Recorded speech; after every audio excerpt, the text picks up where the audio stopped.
Hello everyone, welcome back. Today we will be discussing about the operator gene, which is a very important in switch on and switch off process of the lac operon concept. And in the previous classes we discussed about the promoter and I gene, promoter and then operator.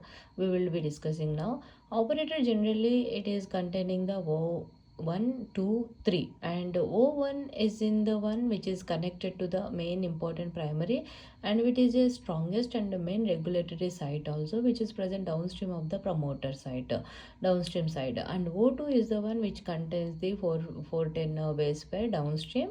Inside the lag zine it is containing, and O3 is the 193 base pair upstream at the end of the lag 1 gene, and which is a very weakest also.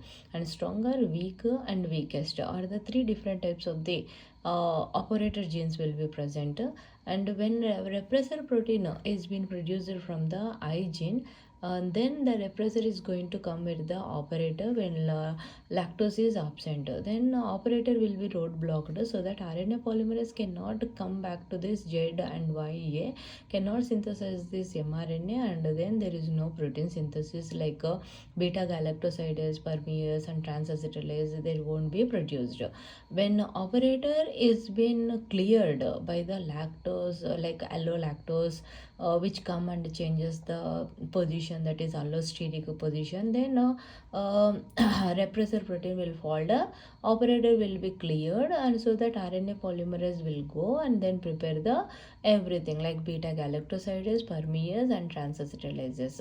And here there are two types of the things which we need to keep it in the mind. There is a negative regulation as well as positive regulation. What is exactly negative regulation is when lactose is sensing by the repressor.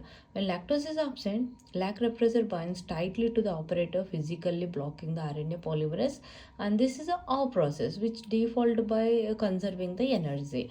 And when lactose is present, some lactose convert to allolactose by the help of the beta galactosidase enzyme, which acts as an inducer and binds to the repressor, causing this conformational changes, that is we call allosteric inhibition.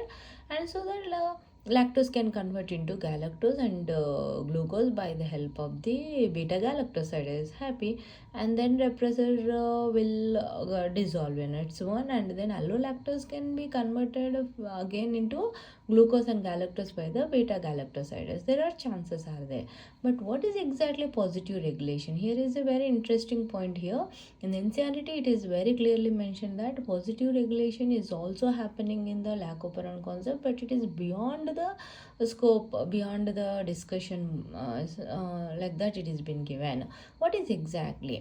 When glucose sensor present, glucose is present sufficiently, cell inhibits the enzyme, that is adenylyl cyclase, keeping CAMP, adenosine monophosphate cyclase, levels very low, and so that CAP protein remain inactive and low transcription, very leaky amount of the transcription to happen. When glucose is absent completely, then CAMP is the one which is able to bind with the CAP, and then it will changes the conformational changes in the operator where repressor is being attached, so that repressor will fall down, and so that the RNA polymerase can go and it can synthesize beta galactosidase, permease, transacetylase, and so that lactose can be converted into glucose and galactose. This is the positive regulation. To be very clearly to understand what is exactly here, CAP site will be present. Catabolite activator protein. This is the area where it is present. This completely area.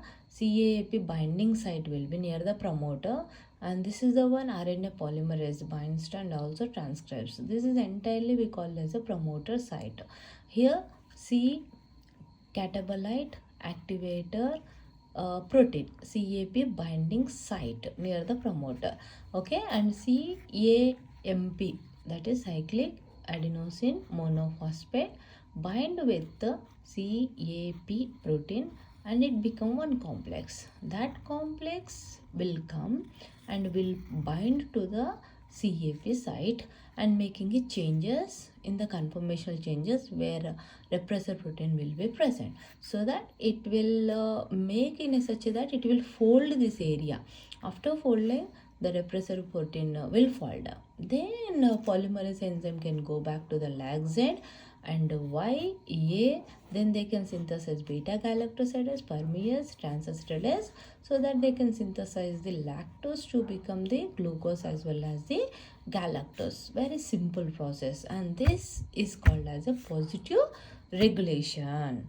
So I hope you all understood. If it is not clear, go back to this starting the video, then previous videos are there, attach all those videos and try to understand it.